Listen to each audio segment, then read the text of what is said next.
మార్చేసినంత మాత్రాన జగన్ 5 ఏళ్ల పరిపాలన మర్చిపోతారా జగన్మోహన్ రెడ్డి ప్రజలు? అసలు ఆ ఫోటోలు పెట్టడమే తప్పు, అది తీసేయడంలో తప్పేం లేదు నా దృష్టిలో. పట్టాదారు పాస్ పుస్తకం అనేటటువంటి మన ఆస్తి, మన ఆస్తికి ప్రభుత్వం ధర్మకర్త. ధర్మకర్త వచ్చేసేసి శాంతం తన బొమ్మ వేసుకుంటానేటట్టు. ఇప్పుడు గుడికి, దేవుడి గుడికి ధర్మకర్త ఉంటారు.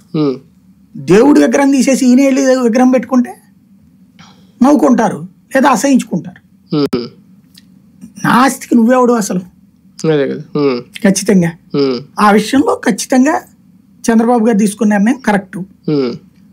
అందులో అది తీసేసి ఆయన బొమ్మ పెట్టుకుంటే తప్పు. పెట్టట్లేదు కాబట్టి చాలా బాధ్యతగా చేసినట్టు.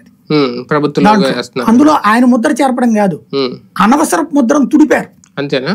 ఇప్పుడు మనం పరీక్ష రాసేటప్పుడు దాంట్లో కొంచెం గబక్కని తేడా వస్తుంది, ఎరైజర్ పెట్టి తుడుచుకుంటాం. అట్లాగా ప్రజాస్వామ్యం రాజ్యాంగబద్ధమైనటువంటి హక్కులు ఇచ్చింది, ప్రజలకు ఇచ్చింది. ప్రభుత్వాలు ధర్మకర్తలు. ఇక్కడ ధర్మకర్త వచ్చి తన బొమ్మ పెట్టుకోవాలనుకున్నాడు. ఆ బొమ్మ తీసేయడం ద్వారా నీ ఆస్తి నీదేర నాయన అని చెప్పి చెప్తోంది.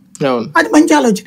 అమరావతి అంటే బాబు, బాబు అంటే అమరావతి అన్నట్టుగా మొన్నటి వరకు. కానీ 2019-24 వరకు అమరావతి అనే అంశమే పక్కకి వెళ్ళిపోయింది. మళ్ళీ ఇప్పుడు తెర మీదకి వచ్చింది. అడమిడిగా ఆయన వస్తుంది అనుకున్నా, అదే వచ్చింది. ఇప్పుడు అదేమన్నా ఒక బిగ్ సవాల్ కాబోతుందా చంద్రబాబు నాయుడు గారికి? అంత ఈజీనా రాజధాని అమరావతి నిర్మాణం అంటే?